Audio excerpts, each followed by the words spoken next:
I'll just sit here staring out the window at the Mr. Foggerane or whatever, I don't know. Good morning, good afternoon, good evening, and good night.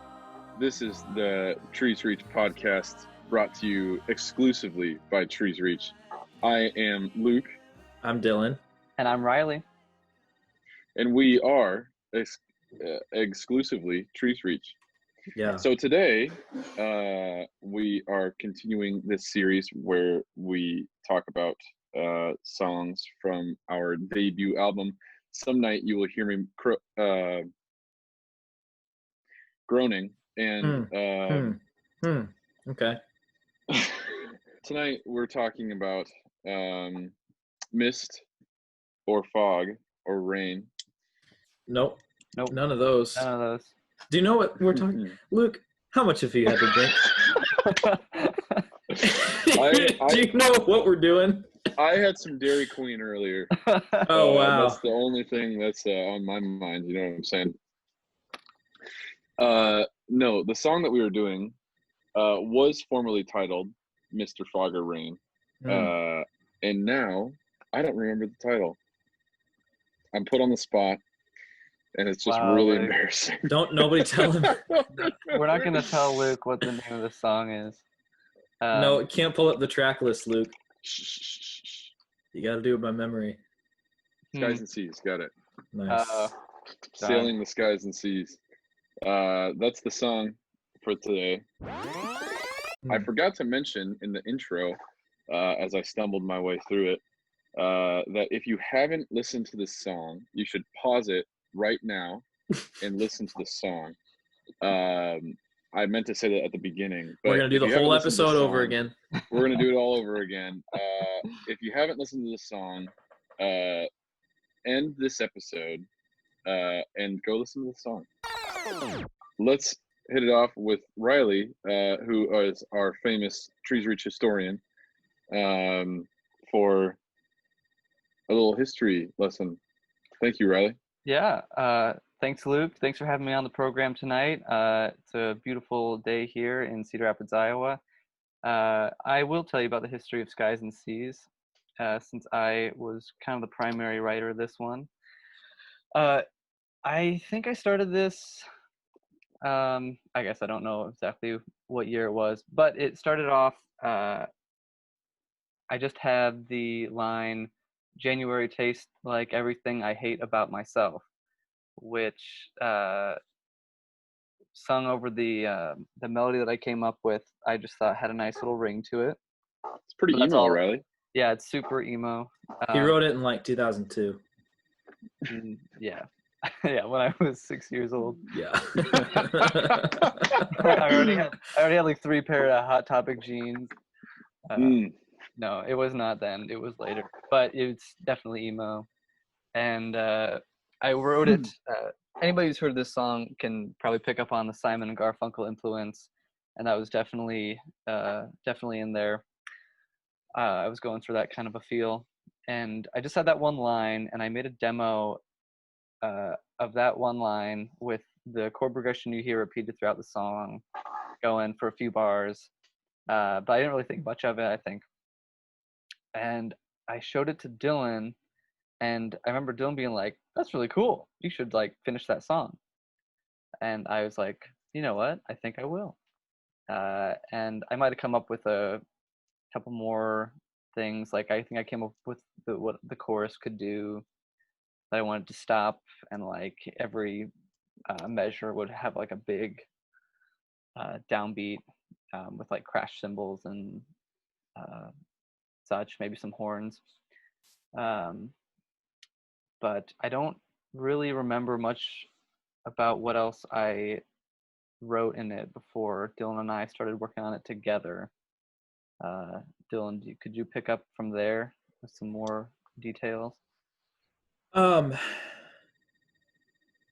I think that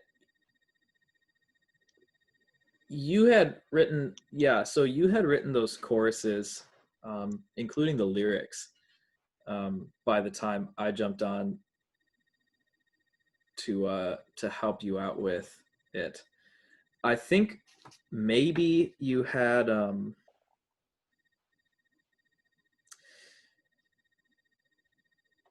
no, I don't think you had anything in the verses besides January tastes like everything I hate about myself. Because I remember especially writing together that line. So I'll just sit here staring out the window at the mist or fog or rain or whatever, I don't know. Because I remember having this. I don't remember if I've mentioned this in earlier episodes, but one of the fondest and clearest memories I have from writing the songs on Some Night is Riley and I would often go walking out on this trail at night, this nature trail by my house that led to a park, and we would bring a couple guitars and a couple of Marley's Mellow Moods from the gas station up the street, and we would just talk about the album. We would write songs. We wrote this one there and 7 Stories and I'm Fine, and a couple others I'll probably remember when we get to them. But I remember walking up toward this, the trail kind of curves into this path that goes up a hill, and then there's a clearing in the hill, and we kind of like sit there, and like sometimes the moon would be out and we'd stare at the moon for a while. It was very romantic.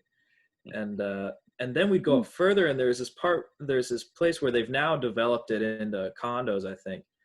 But before it was developed, you could just sit on the edge and look out on the town and see like a Burger King or a Subway or something. I don't remember, but we'd sit up there and write stuff. And I remember writing that line up on that overhang. And I remember wanting the lyrics to have there's a certain quality that some Paul Simon songs have, where just the lyrics kind of keep cascading in phrases that you don't really expect, and he almost kind of talks through them a little bit or something, and they wind up at a place that's really satisfying, and he's just said something really good. And so we wanted a line that sort of suggested this resignation, or that kind of like inspired or aspired towards something that then turned around on itself and just kind of ended up at this spot over this extended musical phrase that sounded like satisfying in a similar fashion. And I do think we did all those verses, both those verses I should say, walk-in. I think it took a few sessions. I don't think we did it all in one. I do remember you pointing me to a Sufjan Stevens song called The Mistress Witch of McClure from the Avalanche, which is the B-sides to his Illinois album. And the B-sides are almost as good as the Illinois album. Some of them are, at least. And I remember that song had a walking bass line. It was like kind of an up-tempo swung folk song. Really great lyrics and melody and really charming. And then you talked about how satisfying when this walking bass line came in. And so I then remember if you listen closer, you eventually realize that the walking bass line is just an ascending major scale, which is par for the course for Sufjan. But it works great. It sounds awesome. It does. So I remember we were kind of, maybe that's an influence that people wouldn't recognize immediately listening to this song. So if you haven't heard The Mistress Witch of McClure by Sufjan Stevens, you should go listen to it because it's a very good song. Tangent. And then sorry, but you mentioned that the lyrics were good, and I actually just heard that song over the weekend when I was helping Willis move, and was reminded at how like possibly disturbing and weird the lyrics are, which again, par for the course for Sufjan. But if anybody has any idea what that song is about, let me know so I can sleep better at night. But it sounds like a very jolly song otherwise. Anyway, go on, Dylan. Sorry. Riley, I remember you wrote that bass line that I ended up playing, which is the only instance in treesreach history where Riley has written my bass part for me. And it was because, you obviously wanted a walking bass line. At this point, I wasn't really listening to jazz. I didn't really have too much of a category for that. And so it was probably the safer decision to make, to have you just write a part. And I remember having trouble with it. In fact, I remember we changed it a couple times because it was too hard for me to play. Like we changed the parts in the verse. No, just the part that because the guitar does a little right. yeah, and it used to be I did that same rhythm on the bass going but that was I just couldn't do those skipping intervals. It was tough for me. Yeah, I think it probably helps the groove to have you not do those anyway. Yeah. So. Yeah. But oh well. I mean, better luck next time, bud. I think Yeah. Next time we record this song. You'll adapt. Yeah, thanks for admitting that, develop, Dylan. But no, until thanks, then, guys. it's just you're doing your best, and that's fine. Like it's good enough. It's good enough, Dylan. It's good. I honestly appreciate the support from you guys. Anyway, so to keep the ball rolling, Dylan, I feel like this might be your domain. Maybe Riley, it is your domain as well. But where are we at in the concept for this song specifically? What's happening with the character? What's happening with the conscience? Because both people are here, right? Yeah. So the narrator at this point, if you'll remember, after that first big dream song, he has sort of a change of pace, and he is starting to see beauty in things he didn't see beauty in, but it's all kind of the calm before this storm. It's setting up a downfall, and a song like Skies and Seas is highlighting, or maybe like kind of foreshadowing, the attitudes that are behind that downfall. So there is this element, well, in the first lyric, January tastes like everything I hate about myself, there's still this really this element of self-hatred and even dependency. January tastes like everything I love about your eyes. He's kind of talking about the girl, but then at the end he says, but the night is longer than the day when she is skies and seas away. That's meant to be heard as a good thing, because he's really just looking to get back to his dreams. He's really looking to find satisfaction in himself. We'll later find at the cost of relationships and just kind of shutting himself in. So that's where we're at in the concept now. I was looking at these lyrics earlier, and I mentioned in Mist the precipitation theme. The gradual mist is the first song in this vein, and then you have fog and then rain on disc 2. And the idea is, again, these increasing levels of obscurity. And so as he sits there saying, last night I was dreaming, the universe was kneeling at my feet, but morning came and swept me out of all the endless, overwhelming madness, the fantasies I tease. So I'll just sit here staring out the window at the mist or fog or rain or whatever, I don't know. So it's a way of saying that he's just, if he can't be there, he's going to spend all his time thinking about it and looking at it or whatever. That's where we're at story-wise. There's also this interesting lyric that popped out to me. Last night I was dreaming that 7 swans were catching in the rye, which is a line that you wrote, Riley. And some earlier versions of the lyrics had more references to this, but we were, in addition to Peter Pan, we were also, Riley and I were into Catcher in the Rye at the time, and it's still a favorite for both of us. But that line stayed in there because we liked it. And actually the song Glass Cages, that whole concept that's about, like the book reads different now, the words don't seem so near, but like museum artifacts, they stay the same each year, all that changes is you, is from a concept that Holden Caulfield goes on a kind of an excursion about being in a museum and realizing everything feels different, but he's the only one that's changed, which is what that whole song is about. And he talks about, these artifacts in glass cages,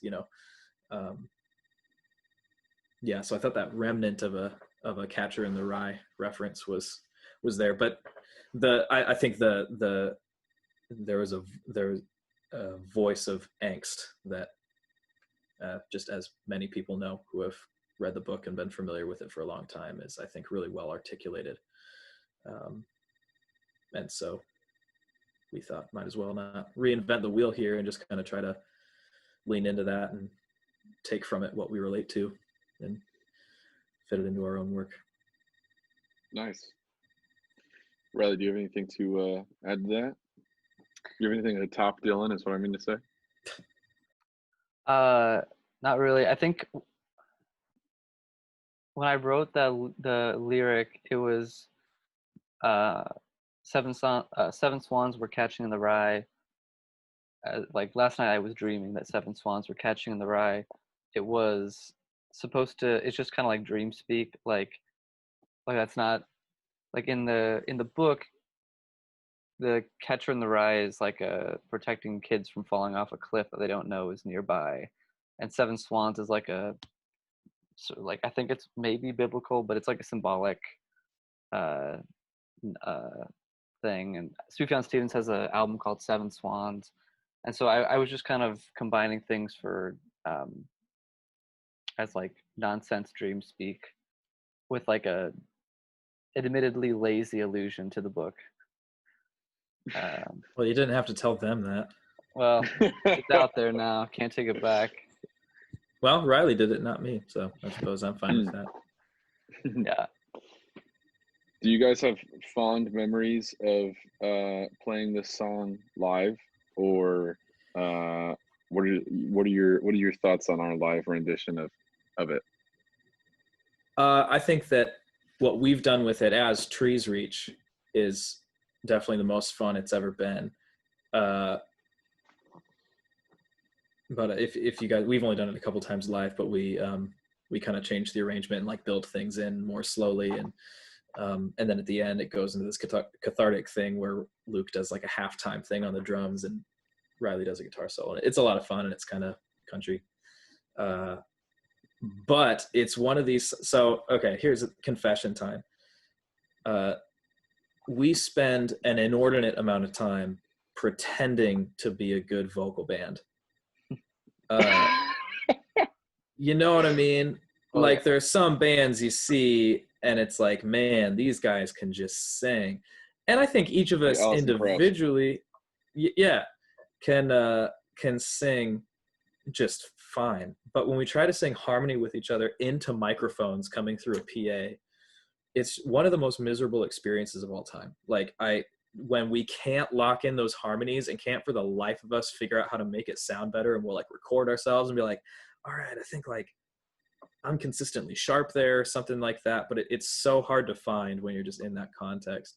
So that unfortunately is kind of what characterizes my memories of trying to do this song live, is just feeling like, man, I can't lock in with Riley's melody here, and it's kind of high in my register too to be singing like a harmony that's like not overpowering the vocal or something, or the lead I should say.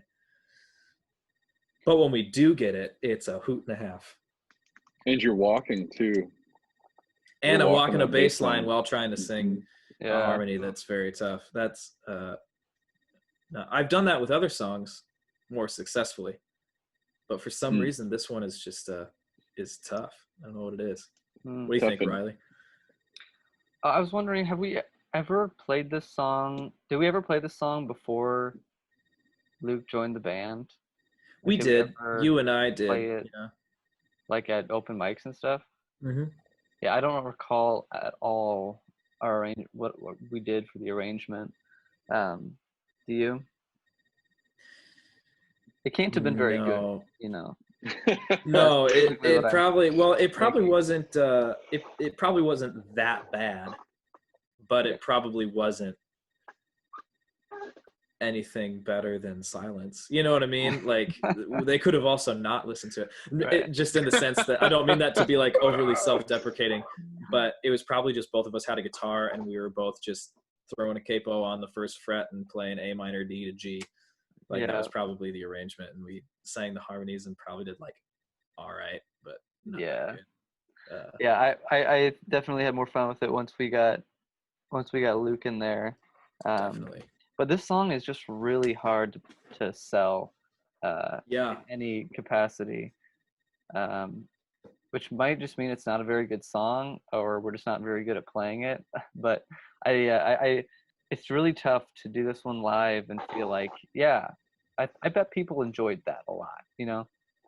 Yeah, It's honest. Go ahead, Luke. I was gonna say it feels like it needs more personnel. Like Yeah. the majority of Weirdly, times that I remember doing it, it's just been us three. Maybe we had Travis in on one of the shows that we played it. Yeah. But I mean, like, it gets to a point in the recording where it feels like a party. Like there's a lot happening in the choruses. There's a lot of percussion happening in the verses. There's just a lot of activity that I don't think like a 3-man band can cater to.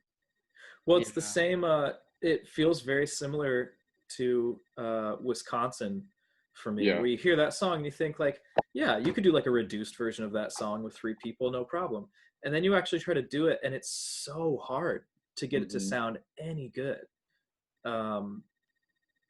You know, and it's for Wisconsin. It's for not entirely different reasons, but there's crossover for sure, but it has its own challenges to overcome.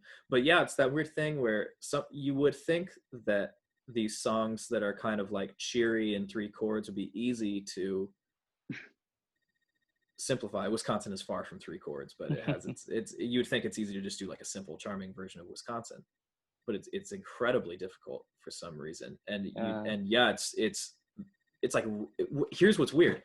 Rain we can do with 3 people and it sounds great, and it totally lends itself well. Skies and Seas, you need like 8. Yeah. And to listen to it, you wouldn't think that, but there's little details like the lead vocals on this song and the harmony are both double tracked, like double or triple tracked.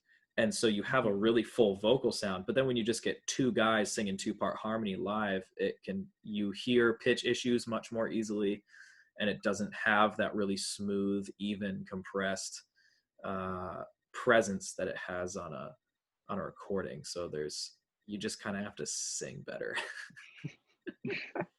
So it's tough to sing better. Yeah, that's hard. Well, that's hard stuff. Speaking of all of the tracks that are on this record, Rick, do we want to or on this song? You guys know what I mean. Listeners know what I mean. Well, I didn't before you corrected yourself. Well, okay. Well, do we want to listen to some of those? Their stems there, Rick? You betcha. Yeah. Do we want to maybe check out those vocals? Speaking of the vocals and how they were double tracked. Dill, you were briefly before we started recording reminiscing about the recording session of this. Do you want to kind of touch on that quick? Yeah. So these vocals were recorded in the pre-Luke time period. This is like 2014. We're at a place called Music Loft, which doesn't exist anymore, recording with Craig Erickson.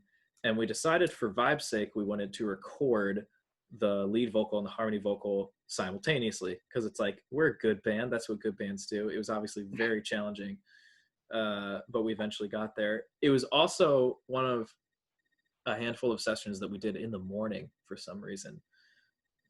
Well, I think the reason was it felt better for us to like do a session in the morning and then go and have the rest of our day. I think that felt really cool. But I remember Riley and I were standing next to each other, side by side, not even looking at each other, side by side, singing these harmonies. And do we even put like a separator between us? Nope, sure didn't. No. Yeah, I don't know. But we got her done. Yeah. It's on the record. But yeah, never would have done it like that, I think, again. And then we recorded. We got at least 2 good takes all the way through the song, like that, and then we layered them over top of each other to give it big part of what gives it more of its like Simon and Garfunkel sound or Beatles or something. Yeah. Yeah, here's what they sound like on their own. January tastes like everything I hate about myself. Last night I was dreaming the universe was kneeling at my feet. I sound so young. Yeah, we both do. Yeah, here's the next part. But morning came and swept me out of all the endless, overwhelming madness, the fantasies I tease. Yeah. Hey, could you play that one more time? Is there a lyric like flub in there? Which part? Could you where you just started it? Could we listen But back morning again? morning came and swept me out of all the endless, overwhelming Right there. madness. Oh, somebody said the, and like the majority of you were saying the. The majority of you. The endless, I'm pretty sure. overwhelming out of all the end. Oh, maybe. Oh, like the versus the? Yeah, I hear somebody Oh, saying the. got it. It's possible. The overwhelming madness. Oh well, Anyway. too late. Oh, Yeah. wow. Yep. 6 Everybody, years too late. yeah, we gotta, what do you call it? Withdraw our album or recall it. We gotta recall it. Yeah. Re-record it, reprint it. We'll issue. We got to Kanye it. Yeah. Yeah. That's also just a tough melody, like all around. I think to follow those intervals, both the melody and the harmony. I remember I was talking to our buddy Cameron, and he was talking to me about this song and saying he usually has a pretty good idea when he's listening to harmonies, like what's going on, and he can like kind of visualize it or whatever. And he says he has no visual of this song. Like once it gets into like it's da da da da do do do do do do. Yeah. He kind of loses track of it, but it's a cool thing for him. Yeah. Yeah. Do we want to check out these trombones? Yeah. Tell us about the trombones, Riley. Well, they are a brass instrument that you use a slide to adjust the length of the tube. Interestingly, formerly known as a sackbut. Indeed. That was actually the old name for a trombone. What? Was a sack. Really? Sackbut. So most trombones don't have valves, but they all have the handle. I don't know what that's called. Is that the sack or the butt? So if you ever have a trombone player that you don't like, you can just call him a sackbut blower. It's completely accurate, but it sounds really insulting. Luke's looking it up. Wow. Yeah. I am. A sackbut is a type of trombone from the Renaissance and Baroque eras, characterized by a telescopic slide that is used to vary the length of the slide. tube. It's the slide. It's not the There sack you or the butt. Come on, guys. Yeah. Anyway, sorry. I had a couple. Well, actually, which trombone players were these? Because we had a few different sessions. This was Noah, Bryce, and Taylor, I think. Yeah. So the three of them do those top voices together, and then Bryce went back and added the bass? That could definitely be. Well, no, I've got trombones 1 and 3 and trombones 2 and 4.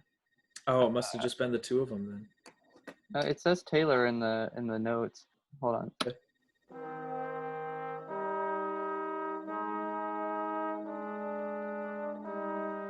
So that's trombones 1 and 3. Is that the natural room reverb? Yep. From the Kirkwood Band Room? Wow. Sounds Oh, wait, great. no. Yeah, it is. Wow. Yeah. Wow. Nope, it's not. Oh. Here, okay. And then here's trombones 2 and 4.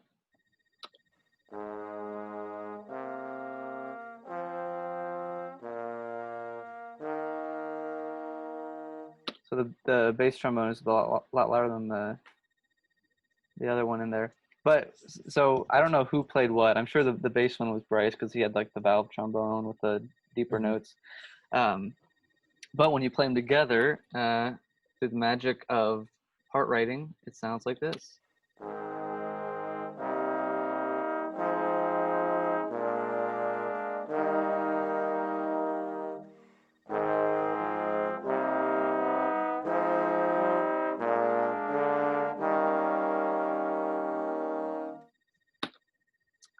I love that. It's nice. That's great. Yeah. I like a rig. Yeah. So, if Beth is listening, there are no parallel fifths or octaves or double leading tones in those parts. You'll be glad to know. No one else cares, but oh well. I care. What a guy. Thanks. Oh, So yeah, those are the trombones. I don't know if they do something slightly different in the second part or not. Let's listen. Oh, hey.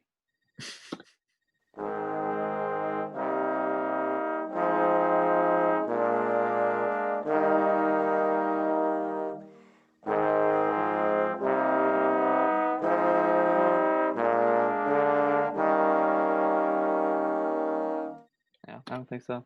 No. But yeah, those were pretty fun. Hey, can we oh sorry. Go Nope. ahead. Go on. Could we go to the end of the song and listen to Riley playing the harmonica and Riley playing the banjo? nice. Because those are two instruments I bet a lot of people don't know Riley plays.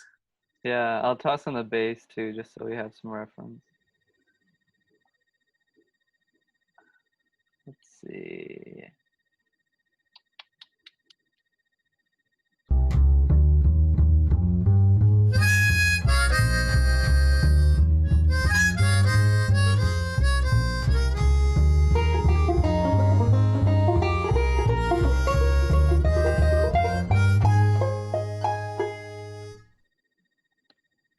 There you go. What a riot. Nice. What an absolute riot. And both of those were Nice. recorded like in your bedroom by your like Zoom portable Yep. recorder, Oh, just yeah. sitting on your desk or something, weren't they?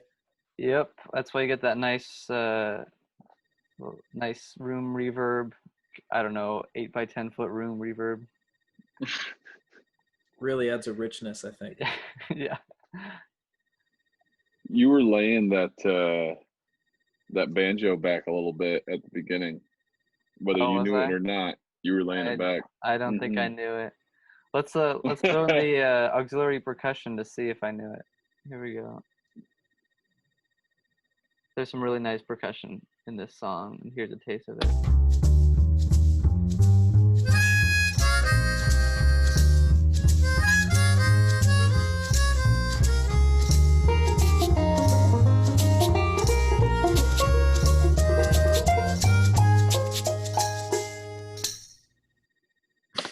Nice. Well, compared to the bass, when we were just listening to the bass and the banjo, it sounded like you were laying it back. Once everything gets once everything gets involved, once everything gets fully involved, I'm thinking the Firehouse Sub sandwich. You know how like you can have it like served fully involved.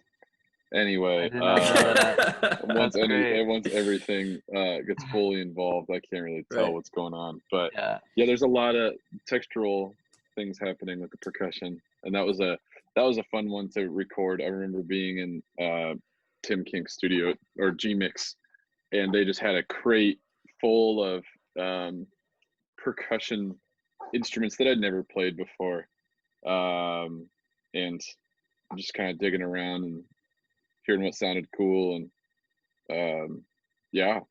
that's pretty much all that happened for the percussion on this song. Well, it That's turned out cool, dude. great. Yeah, turned out It did turn fun. out great. Yeah. And I remember spending a lot of time getting that hit at the end to sound right. Do you Oh, guys yeah, remember that? Yep. Yeah. Like throughout the whole band, or just for the percussion? Just for the guitar, just Well, that yeah. knock sound. We tried to figure out how we wanted to end the song, you know, because there's like a tambourine hit, and I think how does the actual guitar track end? Because I think we cut everything off and put a knocking sound in there with a bunch of reverb. But I mean,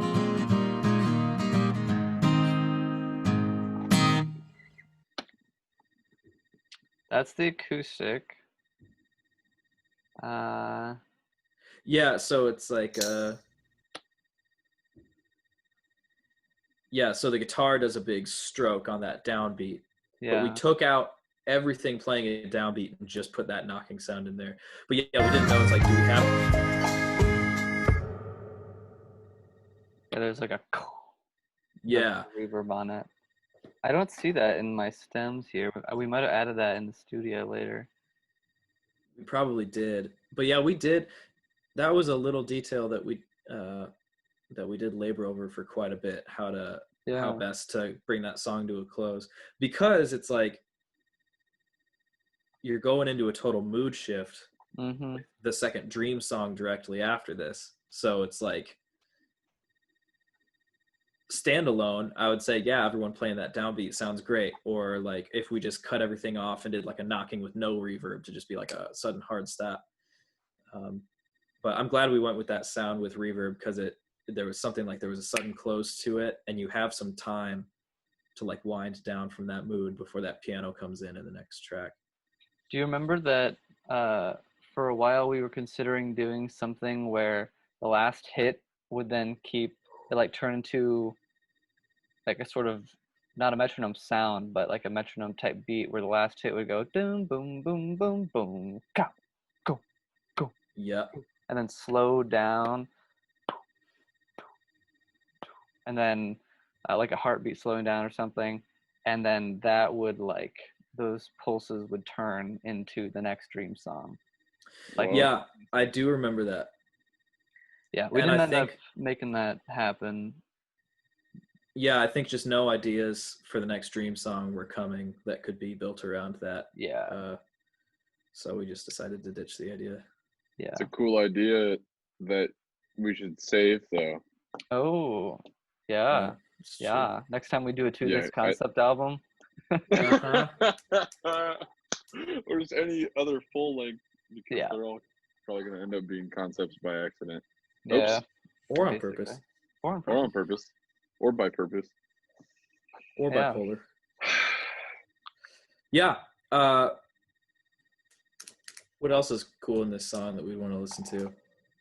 Well, I don't know if the recordings are really strangely dynamic for the organ, but it is a fun fact that this is the only treesreach song that has a real mic'd Hammond B3 organ, as opposed to one played on Dylan's Nord Electro 5D keyboard. Unfortunately, it's also like the first time Dylan had ever played an organ, and so it's the worst organ performance that will be on any treesreach song. It's got it's super charming, but definitely not his finest hour. But it certainly not. It works very well for this song, I think. Yeah. But here's how it sounds on its own. We can just listen to a little taste of like maybe the end of the chorus going into the solo. Sure.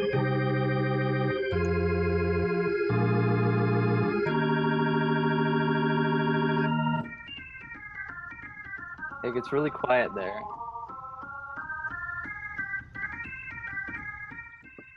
It's straight up baseball diamond. I mean, like, you might as well. I love that sound. You really take us out to the ball game with that one, Dill. Love it. Yeah. Nice.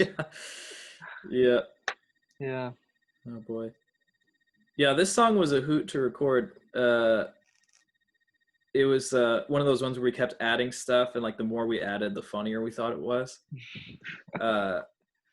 And it was as Luke mentioned earlier, the song was originally called Mr. Foggerane, like Mr.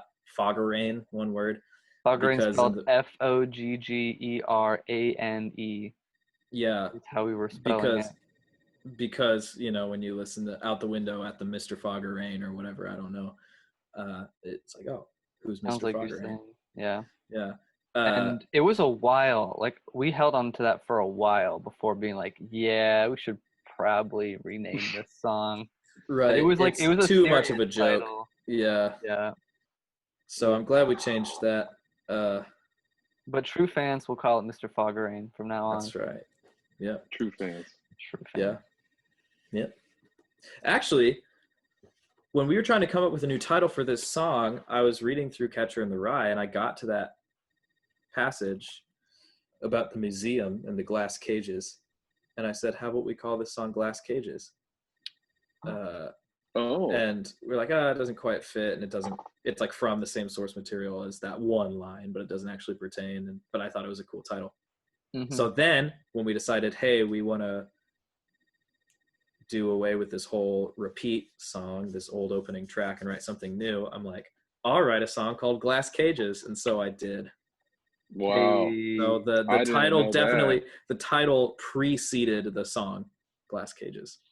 There you go. Yep. Wow. Prophetic, Amazing. if you will. Wow. I only have one more interesting fact about the recording of this, which was that the upright bass was recorded in the like theater room at Cedar Valley Bible Church, like a back room where there's a bunch of storage of like costumes and such. I'm pretty sure it was like a Sunday after church, and we were using the same mic that we had used like for everything up like on the album, a cheap Sterling condenser mic, and it we were just like, this will maybe work. And I think Dylan was the one who had like Googled and figured out that that we wanted to put the mic right in front of the bridge of the instrument, and we did it, and I was like, there's like a very slim chance this is gonna work, like this is gonna sound any good, just because like it wasn't a mic designed to pick up low end, but the bass, like the recording that we got, sounds like shockingly good. At least to me, I'm very surprised at how full and even it sounds for how like ramshackle of a process it was to get that recording. Yeah. Can you play a little clip of the upright? Oh yeah.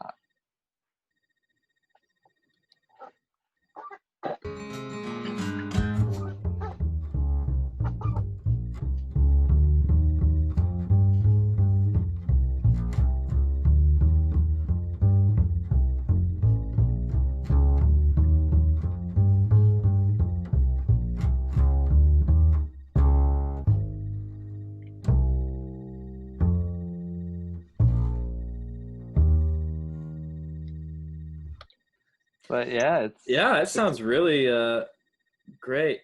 This was got a nice attack and decent amount of sustain and a pleasant wubbiness, pleasant little pillowy wub, you know. Yeah.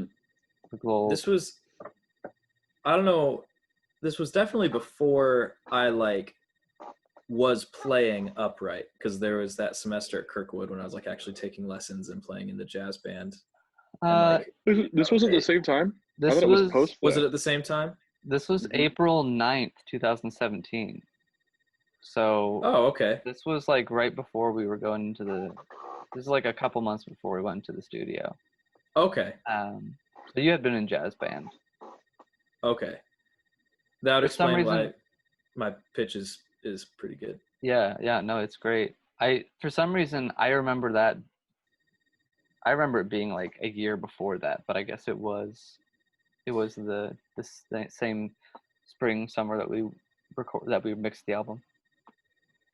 Yeah, because we did Kirkwood Jazz Band in 2016, right? I think it was 2016. Yeah. Wow.